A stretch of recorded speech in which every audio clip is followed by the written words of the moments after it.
Oke guys, welcome to Daily Charting with Toshi, di mana kita akan daily chart your favorite cryptocurrencies.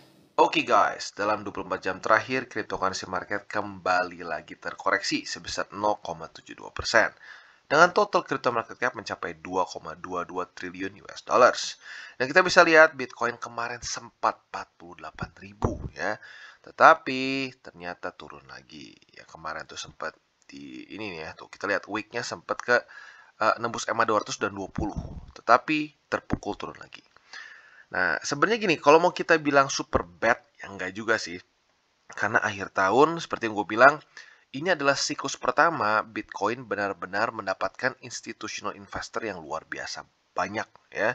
Nah, seperti yang kita tahu, institutional investor itu adalah makhluk quarter ya atau makhluk kuartal, di mana mereka seringkali harus take profit setiap akhir kuartal. Jadi mungkin sekarang akan ada pattern baru terhadap Bitcoin, di mana di akhir kuartal ada kemungkinan sedikit ngedip gitu ya.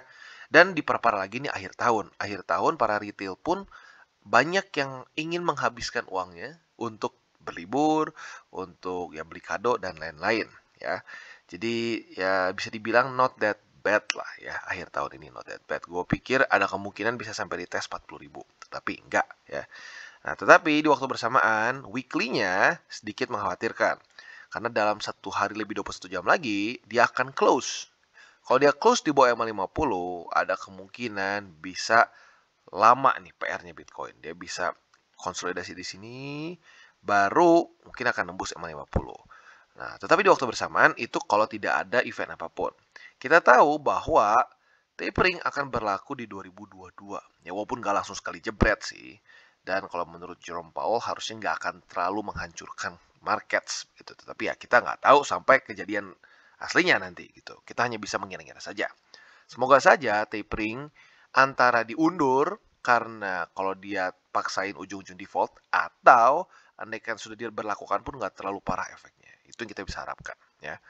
Nah, kalau misalnya lu tanya, Bang, ini kapan lu bilang udah menuju bear market? Ya. Gua bisa mengubah opini gua apabila ya, yang pertama dia tembus dulu daerah sini nih. Kalau dia tembus daerah sini, tembus 39.000, itu pertama kali dalam sejarah 11 tahun Bitcoin ya. Data yang kita punya untuk Bitcoin itu indeksnya selama 11 tahun. Kalau sampai dia tembus angka sini, angka 39 ribuan lah ya, itu dia melakukan movement ini pertama kali seumur hidup. Gitu. Yaitu apa?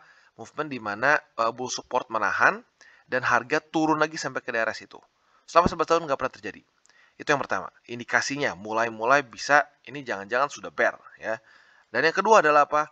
Close weekly di bawah dari daerah sini ya. Close di bawah dari 30 ribuan. Nah, kalau sampai seperti itu strukturnya sudah cukup berbeda. Kemungkinan untuk bear market cukup besar gitu ya. Jadi kurang lebih seperti itu.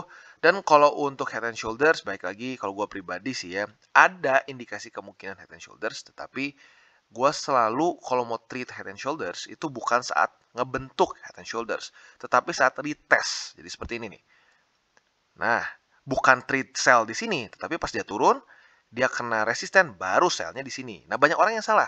Orang yang sell tuh di daerah sini ujung-ujungnya, loh kok naik? Ya karena belum konfirmasi. Gitu.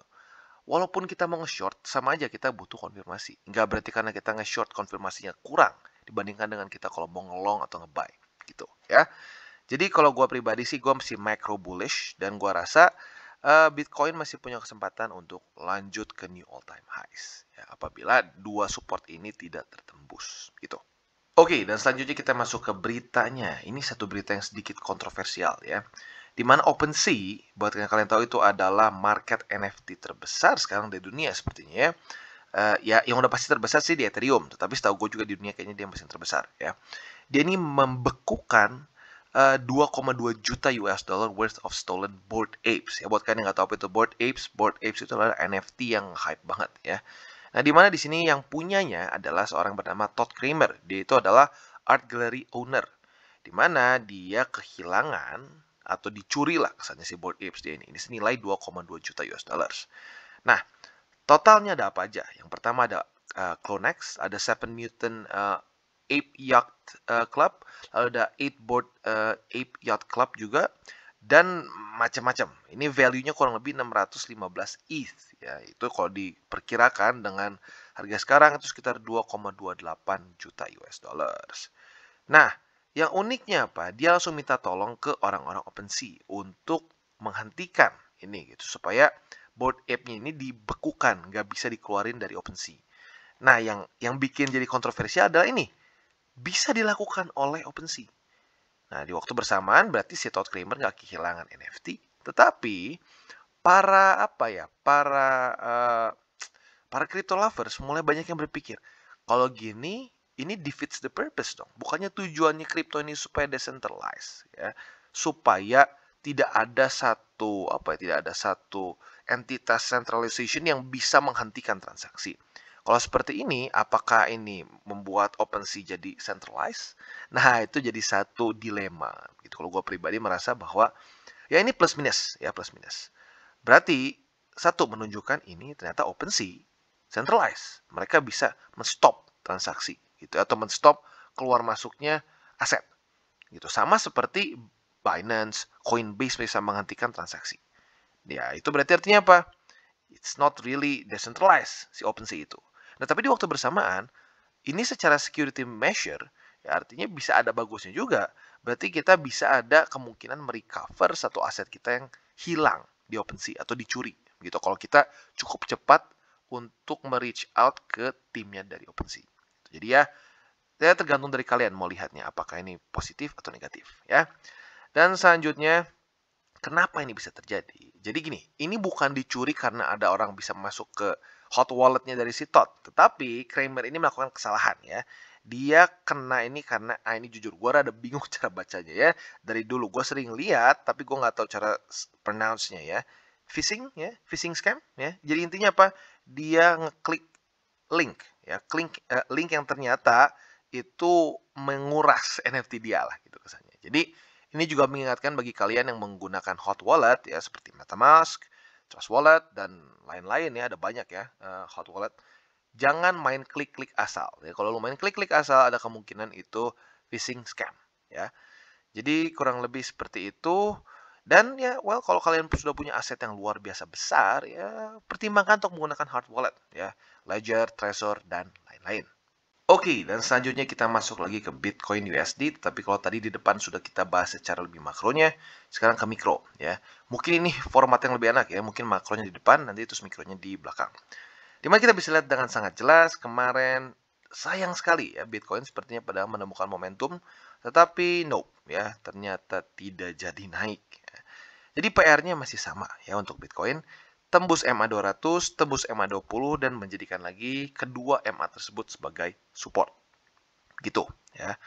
Ya, dan basically setelah kalau itu berhasil, dia harus tembus lagi daerah Fibo sini. Karena kita bisa lihat dengan jelas, Fibo ini kuat ternyata ya. Ternyata lebih kuat daripada yang gue pikir. Jadi kurang lebih untuk Bitcoin seperti itu. Dan siap-siap, harus siap-siap ya. Bisa saja Bitcoin kembali retest daerah sini. Ya, mungkin nggak akan sampai ke sini ya. Karena kita lihat ini di atas 11 tahun nggak pernah pecah biasanya. Ya, bukan biasa ya. Selama 11 tahun memang belum pernah pecah. Jadi mungkin saja Bitcoin bisa retest lagi dari 42.000 atau bahkan ekstrimnya bisa sampai ke 40.000. Jadi harus siap ya. Jangan kalian over leverage ya, terlalu overconfident. Karena kalau kalian lihat, kalian masuk ke ini ya, data berapa banyak orang yang ke likuidasi, itu banyak banget ya. Masih jutaan US dollar setiap harinya walaupun dengan movement yang seperti ini. Artinya apa? Terlalu banyak orang yang overconfident dengan markets ya. Dan biasanya seperti itu cara paling cepat untuk kita kehilangan duit di crypto markets ya.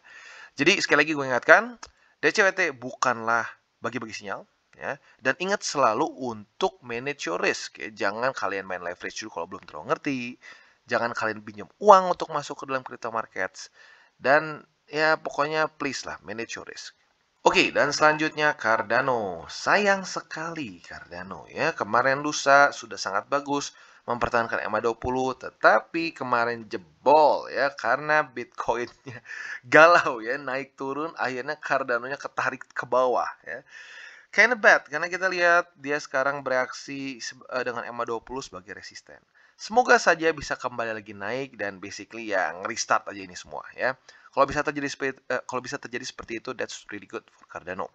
Jadi PR-nya kembali lagi seperti kapan ya? Ya di sini mungkin ya, kembali lagi tembus ke EMA 20 dan buktikan EMA 20 kembali menjadi support. Seperti itu ya, dan sisanya sih kalau menurut gua kemungkinannya konsolidasi di sini sampai Bitcoin kembali ke atas sih it's okay menurut gua ya. Nah, kalau sudah seperti itu, moga-moga dia bisa tembus EMA 20 dan menjadikan lagi daerah yang pertama menjadikan dulu EMA 50 sebagai support, dan yang kedua kalau bisa tembus juga ke daerah 1,48 sen dan menjadikan poin ini sebagai support juga gitu. Kalau untuk sekarang Cardano gue belum bisa saranin untuk tambah lagi posisi karena seperti yang gue sudah bilang belum terjadi konfirmasi yang cukup berarti gitu ya. Jadi bersabarlah untuk Cardano. Sekali lagi seperti yang gue bilang, kadang-kadang the best thing to do is to do nothing ya. Kita nggak harus paksain setiap hari masuk ke markets ya. Justru that's kind of bad. Itu seringkali menjadi permasalahan utama para traders, yaitu over trading. Kebanyakan trading gitu, kebanyakan ingin masuk market, gatel tangannya gitu ya. Kegatelan itu juga salah satu salah satu hal yang harus kita bisa kontrol karena itu masuk lebih ke psikologis gitu. Sama kayak gini, trading itu seringkali bikin orang kecanduan gitu loh. Asik gitu. Kalau lu bener analisa lu happy gitu. Dan kalau lu salah jadi waduh kayak pengen coba lagi. Itu disebutnya apa? Revenge trading, and that's bad. Gitu. Makanya kita harus bisa mengontrol emosi kita. Ya karena balik lagi tujuan kita invest adalah untuk make money di cryptocurrency markets gitu ya, bukan untuk having fun gitu kesannya. Walaupun ya lu bisa juga have fun di dalamnya, tetapi jangan sampai terbawa dengan emosi lu gitu. Oke, dan selanjutnya Matic. Dimana kalau kita lihat Matic kembali lagi bertahan. Ya bedanya kemarin kan mirip nih Matic sama IDA. Kalau IDA tembus, kalau Matic strong. Dia tetap bertahan. Kemarin tentunya ada ya dari drama BTC naik turun, dia tentunya terpengaruh juga. Tetapi kalau kita lihat di sini, dia berhasil mempertahankan previous high dia. Ya.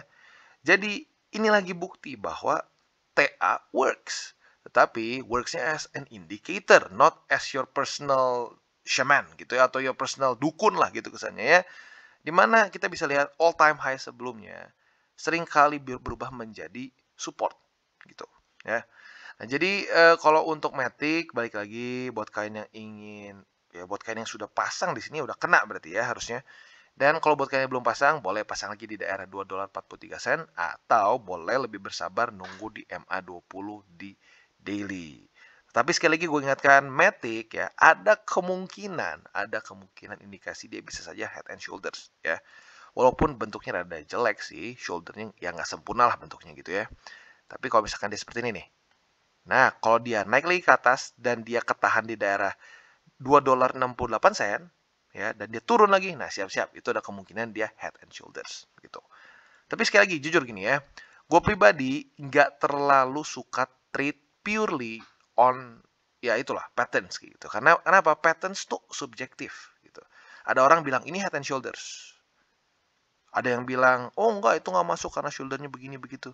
Jadi ujungnya seringkali subjektif gitu. Makanya gue lebih prefer pakai patterns itu untuk indikator bantuan gitu kesannya ya. Kesannya kalau ya cadangan lah gitu kesannya, bukan pemain inti lah gitu kesannya ya. Karena kenapa? Ya itu bisa sangat subjektif. Termasuk trendline. Gue juga nggak terlalu suka pakai trendline. Ada yang nanya, "Bang, lu kayaknya nggak suka pakai trendline ya?" Yes, nggak terlalu suka. Karena kenapa? Lu coba aja. Lu chart logaritmik sama linear, lu pakai bikin trendline yang sama, di logaritmik wah sesuai ya trendline-nya jelas bla bla bla. Lu pindahin ke linear, itu bisa berubah jauh gitu. Jadi apa sekali lagi? Subjektif gitu. Apapun yang lo bisa coret-coret gitu di sini ya, itu sering kali subjektif. Kecuali kotak ya, kalau kotak ini enggak sih. Kalau lu bikin trendline, lu bikin coba ngebikin pattern, lu gambar, itu sering kali terjadinya subjektif. Itu sering kali, oh orang bisa berdebat, ini bener kah shoulder? Oh ini neckline-nya salah, bla bla bla. Ujung-ujungnya ya nggak terlalu valid gitu kadang-kadang ya. Makanya gue selalu membase semua strategi gue beratnya itu terhadap moving average. Karena kenapa? Moving average itu selalu stick di situ, mau di linear, mau logaritmik atau apapun juga, gitu ya. Oke, dan selanjutnya ke Phantom ya. Phantom bahkan lebih gokil lagi dibanding Matic ya. Matic dengan drama BTC masih ya sedikit shaky ya. Phantom, I don't care. Gue mau naik gitu ya. Ya luar biasa, luar biasa. Tetapi sekali lagi highlightnya tuh yang pengen gue garis bawahi adalah dia kembali lagi tertahan oleh daerah 2,33 sen. Ini sudah berkali-kali ketahan. Dan ini kenapa bisa seperti ini? Karena ini adalah previous all time high dia. Ya. Nah, jadi all time high dia kalau dia ketembus lagi seperti ini, ya bisa saja menjadi kembali lagi berubah menjadi resisten.